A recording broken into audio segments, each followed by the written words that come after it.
பழைய காலத்து புராண கதை. இது பெரியவங்க கத்து கொடுத்தது. பழைய வரலாறு கதை. வரலாறு கதை. ஒரு ராஜா கதை. முத்துக்கண்ணி கதை. கதை முத்துக்கண்ணின்னு வரலாறு வரும் அப்படின்னு போட்டு சரி. இதுக்கு மேல என்னாச்சு? இப்ப ஒரு இது வந்தது 40-50 வருஷம் இருக்கும். அப்ப வந்து இந்த கதை வந்து நமக்கு தெரியும் 40 வருஷம் 40 வருஷத்துக்கு முன்ன நடந்த கதை இது. அப்ப என்ன ஆகி வருது? இந்த மனுஷன் அந்த ஊர்ல பெரிய ராஜா ஒருத்தர். அந்த ராஜா இருக்கும்போது அந்த ராஜா 16 ஊர்காரரு ஒன்னா சேர்ந்து 16 ஊர்காரரு ஒன்னா சேர்ந்து இந்த ராஜா முகத்துல தினந்தோறும் முழிச்சு விட்டுதான் ஒரு தொழிலுக்கு போறது. தொழிலுக்கு போகும்போது இப்படியே 16 வருஷமா நடந்துட்டு இருக்குது. அந்த ராஜா வீட்டுக்கு முன்னால நடந்துட்டு இருக்கும்போது அந்த ராஜா என்ன செஞ்சாரு? ஒரு நாளுங்க இந்த ராஜா கல்யாணம் செஞ்சதுல இருந்து 12 வருஷமா பிள்ளைங்க கிடையாது. யாருக்கு? ராஜா பொண்டாட்டி. இந்த ராஜாவுக்கு ராஜா பொண்டாட்டிக்கு பிள்ளைங்க கிடையாது. பிள்ளைங்க இல்லாதனால இந்த ராஜா என்ன செஞ்சாரு? இந்த ஊர் சனமெல்லாம் ஒன்னா சேர்ந்து இந்த வரட்டு ராஜா முகத்துல போய் நீங்க முழிச்சா நம்மளும் 16 ஊருக்காரரு நம்ம வரடா போயிருக்கோம், போக கூடாது அப்படின்னு 16 ஊருக்காரரும் ஒன்னா சேர்ந்து இந்த அந்த ராஜா முகத்துல முழிக்க தினந்தோறும் போயிட்டு இருந்தவங்க அன்னைக்கு போவாந்துக்கிட்டாங்க. ஏப்பா இந்த மாதிரி போவாந்துக்கிட்டீங்க அப்படின்னு கேட்கும் போது இந்த ராஜா கேட்டாரு, இவ்வளவு நாளா இந்த ஜனமெல்லாம் நம்ம வாசலுக்கு வந்து போனாங்களே, இன்னைக்கு ஏன் வரலங்கும் போது அப்ப வந்து ஊரு ஜனம் என்ன சொல்லிச்சு தெரியுமா? நீ 12 வருஷமா புள்ள இல்லாத வருடா இருக்கிறியா, வரட்டு ராஜா முகத்துல போய் முழிச்சா நாமளும் வரடா போயிருவோம், அந்த தோஷம் நமக்கு வந்துடும் அந்த தோஷம் அப்படின்னு இந்த 16 ஊருக்காரரும் ஒன்னா சேர்ந்து வராது நின்னுக்கிட்டோம் அப்படின்னாங்க. சரி, அப்பா இப்ப நம்ம வந்து புள்ளை இல்லாதனால இந்த 16 ஊருக்காரரும் வராது நின்னுக்கிட்டதுனால இப்ப நாம இந்த நாட்டுல பொழைச்சா என்ன, பொழைக்கலாம் என்ன, நம்ம வந்து எங்கேயாவது கங்கானாத போய் செத்து போயிடலாம் அப்படின்னு இந்த ராஜா புறப்பட்டு போறாரு. புறப்பட்டு போயிட்டு இருக்கும்போது நாடு நகரம்லாம் விட்டுட்டு நாடு நகரம் பூரா விட்டுட்டு புறப்படுறாரு. புறப்பட்டு போகும்போது இந்த அங்க ஒரு மனுஷன், வெள்ளாள மனுஷன் 12 வருஷமா அந்த மனுஷன் கல்யாணம் செஞ்சு பிள்ளை இல்லாம வெள்ளாள கவுண்டர் பிள்ளை இல்லாம இருந்து அவரு வந்து இன்னமும் இவ்வளவு நாளா 12 வருஷ காலமா நான் பிள்ளை இல்லாத ஒன்ன வச்சுக்கிட்டே இருக்கிறேன் அப்படின்னு அந்த கவுண்டர் இப்ப என்ன செஞ்சாரு? வானம் போன்னு ஊட்ட விட்டு அடிச்சு துரத்திட்டாரு. அந்த கவுண்டி சம்மால துரத்தும் போது அந்த அம்மா எதுக்கட்டி வருது, இந்த ராஜாவும் எதுக்கட்டி போறாரு. எப்படியே நாம வந்து இந்த நாட்டுல வந்து பிள்ளை இல்லாதனால நம்ம வந்து ஜனமே வந்து இந்த மாதிரி நம்மளை கேவலப்படுத்தி விட்டாங்களே அப்படின்னு விட்டு போகும்போது 2 பேரும் ஒன்னா சேர்ந்து போயிட்டு இருக்கும்போது அந்த ராஜா என்னமா ராஜாவை ஏங்க நீங்க ராஜா நீங்க இதுல நடந்து வந்துகிட்டு இருக்கிறீங்க அப்படின்னு அந்த வெள்ளாளம்மா கேக்குது, கவனிச்சம்மா கேக்குது. கேட்கும்போது அந்த அம்மா என்ன சொல்லிச்சுன்னா, அப்பா ஏன் ராஜாவை நீங்க போறீங்க அப்படின்னு கேட்கும்போது நான் வந்து இந்த 16 ஊருக்காரரு ஒன்னா என் முகத்துல முழிச்சு விட்டு போனாங்க, இன்னைக்கு எங்க அந்த ஒருத்தர் கூட வராதனால நான் இந்த நாட்டுல நம்ம பொழைச்சா என்ன பொழைக்காத போனா என்ன அப்படின்னு நான் செத்து மாண்டு மடிஞ்சு போயிடலான்னு போயிட்டு இருக்கிறேன் அப்படின்னு அந்த கவுண்டிச்சம்மா சொல்ல. கவுண்டிச்சம்மா என்ன சொல்லிச்சு, ஏ ராஜாவே இதுக்கு அவனுக்கு கவலை என்ன ராஜாவே, இந்த குழந்தைங்க இல்லைன்னு நீ கவலைப்பட்டு நீ புறப்பட்டு போறிய, நான் வந்து நான் வரேன் ராஜா, உன்னோட நான் வரேன். நான் வந்தனா மாசம் 3 பிள்ளை நாம தப்பாத பாக்குறேன். ஒரே மாசத்துல 3 பிள்ளை பாருங்க அப்படின்னு சொல்லும் போது அப்ப வந்து சரி இந்த ராஜாவுக்கு ரொம்ப ஆசையாகி போச்சு குழந்தை மேல நம்ம பிள்ளை இல்லாத நம்ம குழந்தைய எடுத்துட்டு இப்படி வரும்போது இப்படி ஆகி போச்சுன்னு அவரும் ஒரே துருவா இங்க இருந்து கூட்டிட்டு வந்த கவுண்டிச்சம்மாள் கூட்டிட்டு வீட்டுக்கு வர அப்படி யாரு ராஜா வீட்டுக்கு கொண்டாந்து 7 அடுக்கு மாடியில ஒசக்க மேல 7 அடுக்கு மாடியில ஒசக்க வந்து கவுண்டிச்சம்மாள் வச்சுட்டு பெரிய பொண்டாட்டி கீழே சும்மா சாதாரணமான உட்கார வச்சிருக்கு வீட்டு வச்சிருக்கும் போது இதுதான் அந்த அம்மா தான் 16 வருஷமா பிள்ளை இல்லையே, அதனால மாட்டு கொட்டாயில ஒதுக்கி வச்சுட்டா ராஜா. அப்புறம் அந்த ராஜா ஒதுக்கி வச்சிடும் போது அந்த அங்க இருந்து போன வேண்டியதுல இந்த பெரிய பொண்டாட்டி ராஜா பொண்டாட்டி பெரிய அந்த தனியா வீட்டுல விட்டு வச்சிருந்தாங்க பாரு, அவ மாசமா கர்ப்பமா ஆகிடுச்சு. கர்ப்பமா இருக்கிறா. இந்த கவுண்டிஜமா என்ன போயிருது, கவுண்டிஜமா கூட்டிட்டு ஒரு மாசம் பார்த்தாரு இந்த இந்த ராஜா, 2 மாசம் பார்த்தாரு, எந்த குழந்தைங்களும் கிடையாது. என்னடா இப்படி ஆகி போச்சுன்னு அந்த குழந்தை பெரிய பொண்டாட்டி குழந்தை அப்படியே 10 மாசம் சென்ன குழந்தை பிறந்துக்குச்சு. குழந்தை பிறந்த உடனே அப்படியே வாசல்ல மண்டி போட்டுட்டு விளையாடிட்டு இருக்குது. இந்த ராஜா அந்த கமிட்டி சமாள் கொண்டு போய் 7 மாடியில வச்சுக்கிட்டு அப்படியே இந்த அம்மா தண்ணி குடத்தை எடுத்துக்கிட்டு போகும்போது போய் அங்க அந்த வழியில போச்சு. தடத்துல போகும்போது அந்த குழந்தை விளையாடிட்டு இருக்குது. அந்த குழந்தை விளையாடிட்டு இருக்கும்போது அப்ப என்ன சொன்ன அந்த கமிட்டி அம்மா, அம்மா அந்த குழந்தைய பார்த்தா நம்மள ராஜா இந்த விட விட மாட்டாரு. இதுக்கு மேல நம்ம இந்த குழந்தைய நமக்கு செல்வாக்கு கெட்டு போயிரு, நம்மள 7 அடுக்கு மாடியில வச்சிருக்க மாட்டாருன்னு விட்டு ஒரே துருவா அந்த அம்மா போய் அந்த 7 அடுக்கு மாடியில அந்த கொட்டாயில ஒரு குழந்தை இருக்குது பாரு, அந்த குழந்தைய 7 அடுக்கு மாடியில குந்திட்டு இருந்த கவுண்டிச்சம்மா என்ன சொல்லிச்சு, அந்த குழந்தைய எடுத்து கொண்டாந்து வெட்டி நான் என் கண்ணுக்கு ரத்தம் ஊத்தி நெத்தியில பொட்டு வச்சா நான் பொழைப்பேன், இல்லைன்னா நான் பொழைக்க மாட்டேன் அப்படின்னு ராஜா கிட்ட கவுண்டிச்சம்மா சொல்லிச்சு. சொல்லும் போது அந்த கவுண்டிச்சம்மா, அடடா இந்த மாதிரி மாசம் 3 புள்ள பெக்கிற கவுண்டிச்சம்மா செத்து போனா நமக்கு தொந்தரவு ஆகுமே, இந்த பொண்டாட்டி ஒரு பிள்ளைத்தானே பெத்திருக்கிறா, மாசம் 3 புள்ள பெக்கிறவ செத்து போனா நாம என்ன செய்ய முடியும், முதல்ல போச்சு அப்படின்னு விட்டு ராஜாங்க இருந்து 10 பேத்த ஆளை விட்டு போய் பார்த்தா அந்த குழந்தைய கொல்றதுக்கு மனுஷி வரல கொல்றதுக்கு எடுத்துக்கிட்டு போனவங்க கொல்றதுக்கு மனுஷி வரல மனுஷி வராத என்ன ஆகி போச்சு, இந்த ஆளுங்க போனவங்க எல்லாம், அம்மா இந்த ராஜா இன்னைக்கு இந்த உத்தரவு கொடுத்துக்கிறாரு, நாங்க இந்த குழந்தைய எடுத்து கொல்றது எங்களால முடியாது, நீ என்ன பண்ற, ஒரே துருவா இந்த ஊரை விட்டு அடுத்த ஊர் இந்த குழந்தைய எடுத்துட்டு போயிரு, நாங்க அந்த ராஜாவுக்கு கொண்டு போய் ரத்தம் வெட்டி கொண்டாந்துட்டு காமிச்சு போடுறோம் அப்படின்னா சொல்லி ஆளுங்க அனுப்பிச்சு காட்டுல தெரியற அடிச்சு கொண்டு போய் ராஜாவுக்கு ரத்தம் காட்டினா சரி, ரத்தம் காட்டி போடலாம் அப்படின்னு விட்டு வந்து இந்த ஆளுங்க எல்லாம் குழந்தை எடுத்துட்டு அடுத்த நாடு போயிரு, இந்த ஊர்ல இருக்காது அப்படின்னு சொல்லி விட்டு வந்துட்டாங்க. வந்து இந்த ராஜா கிட்ட நிதி கொடுத்துட்டாங்க, என்ன அந்த ரத்தம் கொண்டாந்து கொடுக்கவும் சரி, அந்த ரத்தத்தை அந்த கமிட்டி சம்மாள் கோத்தவும், சாமி நான் பொழைச்சிக்கிட்ட சாமி நல்லா இருக்கிறேங்கிற அப்படி கமிட்டி சம்மா, அடடா நீ நல்லா இருந்தா பரவாயில்ல, மாதம் 3 புள்ள பக்கிற மனுஷி செத்து போனா இவ்வளவு மனுஷி கஷ்டமா இருக்கான் முதல்ல நட்டம்ல அப்படின்னுட்டு இங்க இருந்து ராஜா சந்தோஷமா வச்சுக்கிட்டாரு. சந்தோஷமா வச்சுக்கிட்டு அப்புறம் அதுக்கு பிறகு இந்த ராஜாவும் அந்த கமிட்டி சம்மாலும் இதோட இருக்கிறாங்க, மாளிகையிலயும் இருக்கிறாங்க. இந்த பெரிய பொடாட்டி ராஜா பொடாட்டி குழந்தை இருந்துச்சு பாத்தியா, இந்த குழந்தைய எடுத்துட்டு அச்சலூர் போகுது. போகும்போது அச்சலூர்ல என்ன செய்ய தெரியுமா, இந்த அச்சலூர் போகும்போது இந்த ஊரை விட்டு நம்ம அந்தாண்ட ஊர் போகும்போது குறுக்க ஒரு ஆறு, ஆத்த தாண்டி அந்தாண்ட போகணும். ஆத்த தாண்டி அந்தாண்ட போகும்போது அந்த ஆத்துல வந்து குறுக்க தண்ணி போயிட்டு இருக்குது, குறுக்க தண்ணி போகுது தண்ணி தாண்டி போகணுமே, வெறும் முத்து ரகரட்னா பவுனு காசாவா அடிச்சிட்டு போகுது அந்த தண்ணியில அடிச்சிட்டு போகும்போது அப்ப அந்த அம்மா சொல்லிச்சு, தம்பி வெறும் இந்த ஆத்துல வந்து முத்து ரகரட்னமா அடிச்சிட்டு போய்கிட்டு இருக்குது, நீ என்ன செய்யற தெரியுமா, இத யாராவது நீ கை தேண்டி எடுத்தீங்கன்னா இந்த நம்மள அடிச்சு விடுவாங்களா தம்பி, இக்கல்ல குந்திட்டு இப்ப கம்முன்னு வாடா ராஜா பொண்டாட்டி கூட்டிட்டு போறாங்க, பையன்கிட்ட சொல்லிவிட்டு அடுத்த ஊர் போகும்போது அந்த ராஜா அந்த அடுத்த ஊர்ல கொண்டு போய் இந்த பையன் போனாம் பாரு ஆத்துல குறுக்க போகும்போது ஒரு பெருமிரல் சந்தல ஒரு முத்தை வந்து இறுக்கி பிடிச்சிக்கிட்டான், பெருமிரல் சந்தல முத்தை இறுக்கி பிடிச்சிக்கிட்டான், தண்ணியில அடிச்சு கால் மோதிட்டு போகும்போது அப்ப அந்த முத்தை மேல போய், அம்மா ஒரு முத்தை ஒண்ணு எடுத்தாங்கம்மா, இந்த முத்தை வந்து வச்சிருமான்னு சொல்லி அம்மா கிட்ட கொடுக்கும்போது, தம்பி நீ அப்படின்னு பெருவிரல் சேர்ந்துல ஒரு முத்தை பிடிச்சாந்துக்கிறிய, பார்த்தாங்களா நம்மள சனம் என்ன செய்யும், சும்மா விடுவாங்களே அப்படின்னு விட்டு, சேர்ற தம்பி கொண்டா அப்படின்னு அந்த முந்தானியில அந்த முத்தை வாங்கி முடிஞ்சுக்கிட்டு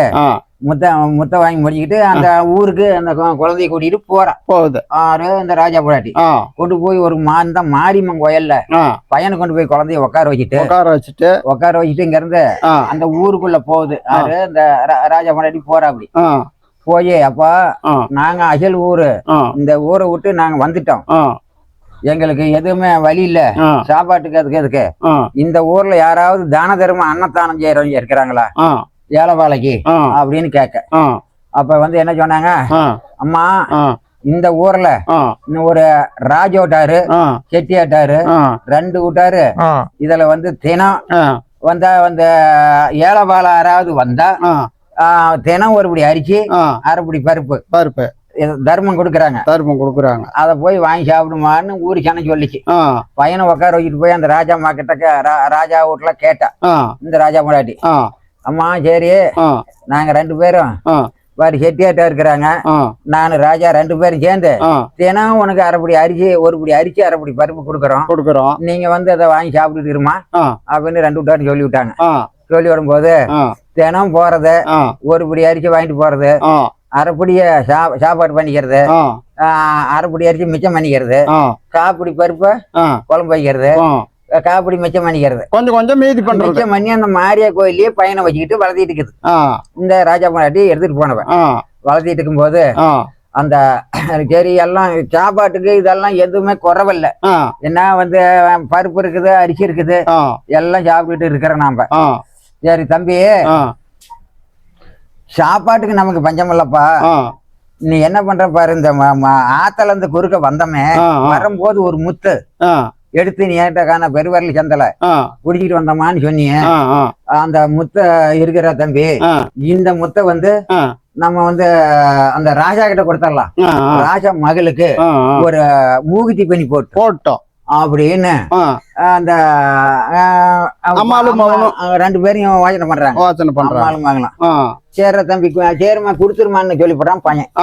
சரி அந்த முத்தை கொண்டு போய் அந்த ராஜா பாட்டி அரிசி வாங்க போகுது இல்ல, அப்போ வந்து அந்த அரிசி அம்மா அந்த ராஜா கிட்ட என்ன சொன்னாரு, அப்பா இந்த மாதிரி ஒரு முத்து ஒண்ணு இருக்குதுப்பா ராஜாவே, நாங்க இப்படி வர வழியில இந்த என் பையன் எடுத்துட்டு வந்தான், இந்த முத்து ஒண்ணு முடிஞ்சு வச்சுக்கிறேன், இந்த முத்தை வந்து உன் பிள்ளைக்கு ஒரு மூகுத்தி பண்ணி போட்டுரு அப்படின்னு அந்த அம்மா அந்த ராஜா கிட்ட அந்த முத்தை கொடுத்துரும் போது, சரி அந்த முத்து மூகுத்திய பண்டி இந்த ராஜா மகளும் இந்த செட்டியார் மகளும் ஒன்ன பிரியாத பள்ளிக்கூடம் கூட்டாளி பள்ளிக்கூடம் போயிட்டு இருக்குது, கூட்டம் பண்ணிட்டு இருக்கும் போது இந்த ராஜா என்ன பண்ணாரு, மூகுத்தி பண்ணி போட்டுட்டு இந்த பிள்ளை பள்ளிக்கூடம் போகும்போது, அடியே உங்க அப்பன் முத்து மூகுத்தி பண்ணி போட்டுக்கிறானே, நானும் வந்து எங்க அப்பனையும் கேட்கணும், எனக்கு நானும் பள்ளிக்கூடம் வர மாட்டேன், முத்து மூகுத்தி எனக்கு பண்ணி போடுறாதான் பாருங்கன்னா செட்டியாட்டுக்குள்ள போய் அவங்க அப்பங்கிட்ட அடம் பிடிக்குது, ஓட்டாரம் பண்ணிட்டு பள்ளிக்கூடம் போக மாட்டேன், பள்ளிக்கூடங்களோட எதுக்குமே போகல, எங்கேயும் போக மாட்டேன், எனக்கும் முத்து மூகுத்தி பண்ணி போடு அப்படின்னு கேக்குது செட்டியார் மக.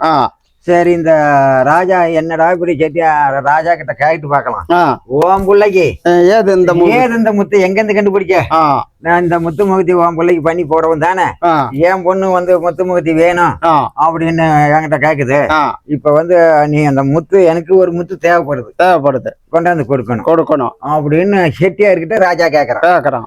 கேட்கும்போது அந்த செட்டியார் என்ன பண்ணாரு, அந்த ராஜா அப்பா நாங்க வந்து தினம் நம்ம 2 பேரும் சேர்ந்து ஒரு பிடி அரிசி அரைப்படி பருப்பு நம்ம படி போடுறோம் பாரு, அந்த அம்மா தான் அந்த மாரியா கோயில இருந்து கொண்டாந்து ஒரு முத்து குடுத்துச்சுப்பா, நான் அதுதான் என் பிள்ளைக்கு பண்ணி போட்டேன்னு ராஜா சொல்றாரு.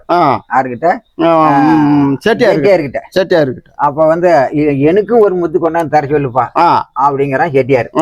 சரி அந்த அம்மா வந்து படி போட அந்த படி அரிசி வாங்க வருமில்ல, அப்ப வந்து நம்ம வந்து கேட்டு சொல்றோம்பா அப்படின்னு ராஜா சொல்லி அனுப்பிட்டாரு செட்டியார.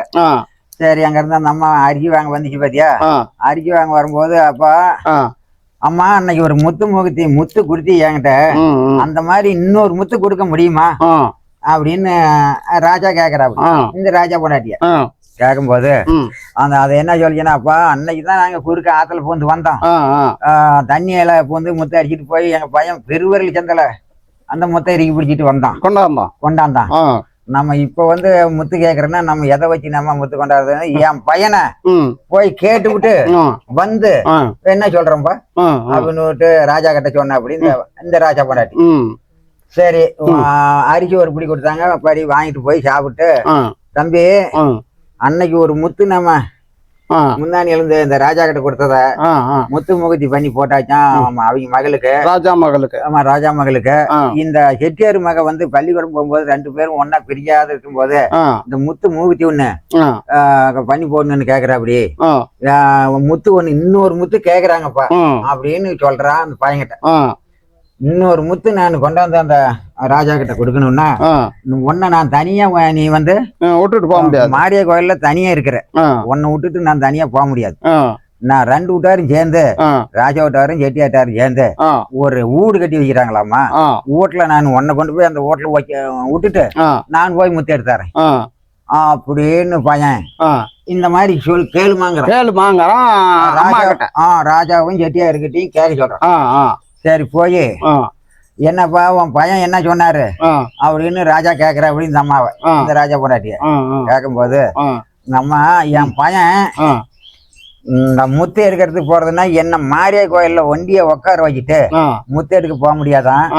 நான் நீங்க 2 வீட்டாரும் சேர்ந்து ஒரு வீடு கட்டி வச்சா இந்த வீட்டுல கொண்டு போய் என்ன விட்டுட்டு இந்த அரிசி பருப்பு எல்லாம் மிச்சம் இருக்கிறதெல்லாம் கொண்டு போய் வீட்டுல வச்சுட்டு முத்து எடுக்க போறாராம், கொண்டு வந்து கொடுக்குறாங்கன்னு என் பையன் சொல்லிக்கிறான் அப்படின்னு அந்த ராஜா பொண்ணாடி சொன்ன. அந்த ராஜா கிட்ட சரி அந்த ராஜா என்ன பண்ணாரு, அந்த செட்டியார கூப்பிட்டு, அப்ப வீடு நம்ம 2 பேரும் கட்டி வச்சா உனக்கு இன்னொரு முத்து கொண்டாந்து தராங்களாம் அப்படிங்க. சரி இந்த முத்து மூத்தி இந்த முத்து போய் எடுக்க போகணுமே. சரி வீடு 2 பேரும் ஒன்னா சேர்ந்து வீட்டை கட்டினாங்க.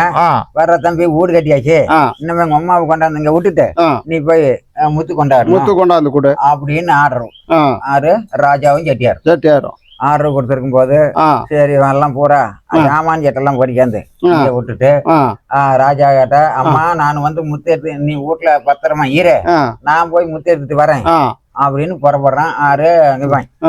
அந்த ராஜா மகன் முத்து எடுக்க போகும்போது அங்க போனா முத்து எடுக்கிறதுக்கு போனா அன்னைக்கு அந்த மாதிரியே அந்த ஆத்துல வெறும் முத்து ரத்னமா அடிக்கிட்டு போய் பாரு, அப்படியே அடிக்கிட்டு போகுது. அது அப்படியே அந்த ஆத்துல போகுது.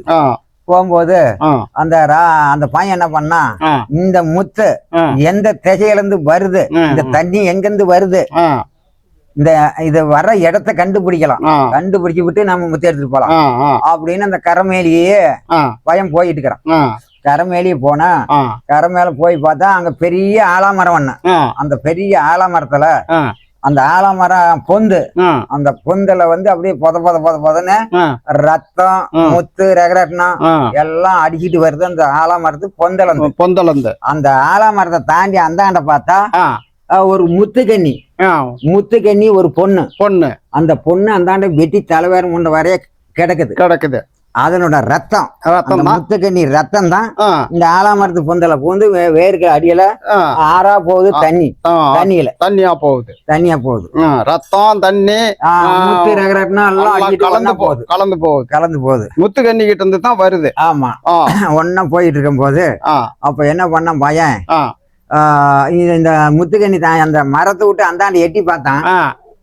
தலைவேறு முண்டை வேறைய முத்துக்கண்ணி பணமா கிடக்குறான்னா தலைவேறு முண்டை வேறைய கிடக்கும் போது அப்ப யார அந்த பொண்ணை கொண்டு இருப்பாங்க தெரியலையே அப்படின்னு விட்டு பையன் அந்த முத்துக்கண்ணிய முண்டத்தை தூக்கி உட்கார வச்சு அந்த சிறச்சி எடுத்து தலைமையில வச்சு உயிர் கொடுத்தான். உயிராகி போயிட்டான். உயிரான வெட்டி, அம்மா உன்னை தினம் வெட்டி போட்டுட்டு இந்த செத்து போய் கிடக்குற உன்னை வெட்டி போட்டது யாரு அப்படின்னு கேக்குறான் பையன். அப்பா எங்க வீட்டுக்காரன் ஒரு ராஜிதான், முத்துக்கண்ணி வீட்டுக்காரன் எங்க வீட்டுக்காரன் ஒரு ராஜிதான், யாரே ஒருத்தர் நம்ம கிட்ட பேச்சுவார்த்தை பண்ணி போடுவாங்க, பகல்ல ஒண்டியா விட்டுட்டு போனா அப்படின்னு காட்டுக்கு இறங்கி போயிருவாரு. எங்க வீட்டுக்காரரு காட்டுக்கு இறங்கி போகும்போது என்ன தலைவேற முண்டை வேற வெட்டி போட்டு தான் போவாரு. வெட்டி போட்டு போனா வந்து அப்புறம் அங்க இருந்து எனக்கு அவரே வந்து உயிர் கொடுப்பாரு. சாப்பாடு போட சொல்லி சாப்பிட்டு இதே மாதிரி தான் டெய்லி இதேதான் பண்ணிவிட்டு எங்க வீட்டுக்காரு போவாரு அப்படின்னு பையன்கிட்ட சொல்ல. அம்மா நீ இந்த மாதிரி தினம் உன்னை வெட்டி போட்டுட்டு உங்க வீட்டுக்காரரு காட்டுக்கு இறங்கி போறாரு, நீ வந்து இப்படியே உங்க வீட்டுக்காரருக்கு ஒரு ஆபத்து வந்தா அங்க காட்டுல நீயும் அங்க கூட அழிஞ்சு போயிருவேன். அவரும் அது- வந்தாங்க. இன்னும் அவன் கூட அழிஞ்சு போயிடும். அழிஞ்சு போய் 2 பேத்து கூட அழிஞ்சு போயிரும், ஒண்ணுமே இல்லாத போயிருமே. நீ என்ன செய்யறமா, நீ அங்க இருந்து வந்தீங்கன்னா அந்த துருவா வந்து உங்க வீட்டுக்காரருக்கு வந்து உயிர் கொடுத்து பாப்பா எங்க வீட்டுக்காரரு வர்ற நேரம் ஆகி போச்சு அப்படிங்கிறான். அவங்க முத்துக்கண்ணி சொல்றான், சரி நீ நான் போய் ஒண்டிக்க மரப்ப கூட இருந்துக்கிறேன், உங்க வீட்டுக்காரரு வந்தா உயிர் கொடுத்த வேட்டி உன் உயிர் நாடி எல்லாம் எங்க இருக்குது அப்படின்னு கேளு. உயிர் நாடி கேட்டீங்கன்னா உன் உயிரை நான் அப்ப சொன்னா வந்து கண்டுபிடிச்சிக்கலாம் அப்படின்னு பையன் முத்துக்கண்ணிக்கிட்ட சொல்லிவிட்டு போய் தனியா ஓடி இருக்கிறான். ஒண்டி இருக்கும் போது வந்து அந்த ராஜி தான் முத்துக்கண்ணியை உயிர் கொடுத்துச்சு.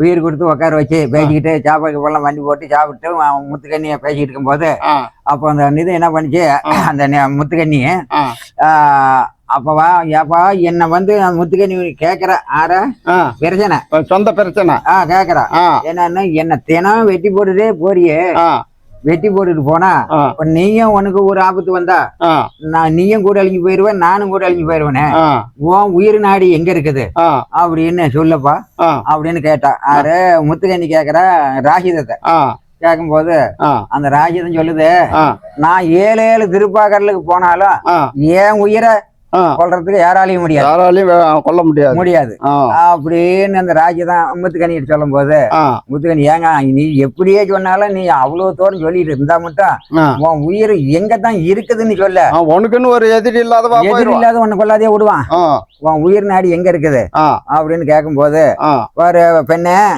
நான் வந்து நான் 7 திருப்பாக்கடனுக்கு போனாலும் என்ன உயிரை கொல்ல முடியாது, இந்த ஆலமரத்தை வெட்டி சாய்க்கணும், இந்த ஆலமரத்தை வெட்டி சாய்க்கணும், இந்த ஆலமரம் வெட்டி சாய்ச்ச வெட்டி ஆலமரத்து பொந்தல ஒரு அன்ன பக்கி கொண்டு இருக்கும், ஆலமரத்து பொந்தல அன்ன பக்கி ஒண்ணு கொண்டு இருக்கும், இந்த அன்ன பக்கிய பிடிச்சி கழுத்தை பிடிச்சி திருவி முழங்கால் சேத்துல வச்சு மெரிச்சா என் உயிர் போயிடும், இல்லைன்னா போகாது அப்படின்னு முத்துக்கண்ணிக்கிட்ட இந்த ராஜிதம் சொல்லுது. பொண்டாட்டிக்கிட்ட சொல்ல உள்ள சமாச்சாரத்தை சொல்லிவிடுச்சு, உயிர் எங்க இருக்குதுன்னு சொல்லிவிட்டான். ஆமா சொல்லியாச்சா. சொன்ன உடனே இப்ப என்ன பண்ணா, ஒரே காட்டுக்கு இறக்கி திருப்பி வெட்டி போட்டு போயிடுச்சு. வெடிஞ்சதான் திரும்பி வெட்டி போட்டு போயாச்சு. போன உடனே என்ன பண்ணா, திருப்பி அந்த பையன் வந்ததான் இந்த ராஜாவோட பையன் போய் அந்த முத்துக்கண்ணியை திருப்பி உயிர் கொடுத்தான். உயிர் கொடுத்து உட்கார வச்சு உங்க வீட்டுக்காரன் என்ன சொன்னான் அப்படின்னு கேட்கும் போது, எங்க வீட்டுக்காரன் 7 திருப்பாக்கடலுக்கு போனாலும் அவன் உயிர் போகாதான், வர இந்த மரத்தை வெட்டி சாய்க்கணுமா, வெட்டி சாய்ச்ச உடனே அந்த மரத்து பொந்தல ஆலமரத்து பொந்தல ஒரு அன்ன பக்கி கொண்டு இருக்குமா, அந்த அன்ன பக்கிய புடிச்சு கழுத்தை பிடிச்சி திருவி முழங்கால சேத்துல வச்சு மெரிச்சா என் உயிர் போகும், அண்ணன் மட்டும் என் உயிர் போகாதுன்னு என் வீட்டுக்காரன் சொல்லிவிட்டு போயிருக்கிறான் அப்படின்னு பையன்கிட்ட ராஜா விளக்கம் சொல்றேன். முத்துக்கண்ணி சொல்லிக்கிறான். சொல்லியிருக்கும் போது பையன் என்ன பண்ணா, சரி இதுக்கு மேல நாம இவனை விடக்கூடாது, வெட்டிதான் ஆகணும், இவனை கொண்டு விட்டு நம்ம இவ்வளவு கௌரி பாலாங்கிற ஐடியா விழுந்து பேர் பொம்பளை நம்ம விட்டு மரத்தை வெட்டுறதுக்கு ரெடி ஆனா, மரத்தை வெட்டுறதுக்கு ரெடி ஆகும் போது இந்த ராஜ்யத்துக்கு அங்க காசக்குழுவர் வந்துருச்சு. வனத்திலேயே போன இடத்துலயே காசக்குழுவர், அடடா நம்ம பொண்டாட்டிக்கிட்ட நம்ம இத அந்த ரகசியத்தை சொல்லிவிட்டோமே, நம்ம உயிர் நாடி இருக்கிற இடத்த சொல்லிவிட்டோமே, நம்ம பொண்டாட்டி இந்த மாதிரி வேற ஆளுங்கிட்ட யாருக்கிட்ட சொல்லலையே, நமக்கு உடம்புக்கு சரியில்லாத இருக்கிறோமே, இன்னும் ஒண்ணும் புரியலையே அப்படின்னு அங்க இருந்து ஒரே தெருவா அங்க வந்து அங்க இருந்து வந்து ராஜ்யம் வந்துகிட்டு இருக்குது. வந்துகிட்டு இருக்கும் போது சென்டர்ல வர இந்த மரம் வந்து சாய வந்து மரத்தடியிலேயே அந்த ராஜ்யத்தை வந்து விழுந்து செத்து போன உடனே அங்க இருந்து அதுக்கும் குறவா இன்னும் முத்துக்கண்ணி கொட்டிக்கிட்டு ஒரே தெருவா ஒரே தெருவா போய்கிட்டு இருக்குது. முத்துக்கண்ணிய அப்பா நீ வந்தது என்ன அப்படின்னு கேட்கும் போது, நான் ஒரு முத்து எடுக்க வந்தேம்மா, முத்து ஒண்ணு கிடைக்கல, ஒரு ராஜா விட்டாரு, ஒரு ராஜா முத்து ஒண்ணு கொண்டாந்து தர சொன்னாங்க, அதனால வந்தேன், இந்த இடம் எங்க இருக்குதுன்னு நான் ஆத்த பாத்துக்கிட்டு வந்துதான் உன்னை கண்டுபிடிச்சேன் அப்படின்னு விளக்கத்தை சொல்றான். சரி முத்து தானே உனக்கு தேவை, ஒரு முத்து கொடு, ஆ. நான் கொண்டுட்டு போறேன் ஆ. அப்படின்னு அந்த ராஜாம்மா கேட்கும் போது, ஆமா. சரி பாரு முத்துக்கண்ணிய அந்த ராஜா மகன் ஆ. முத்தெடுக்க போனவன் ஆ. முத்துக்கண்ணி கூட்டிக்கிட்டு ஆ. வீட்டுக்கு வர. ஆ. இதுக்கு மேல இன்னொரு பகுதி நாங்க அடுத்தது நாளைக்கு சொல்லலாம். நாளைக்கு தொடரும்.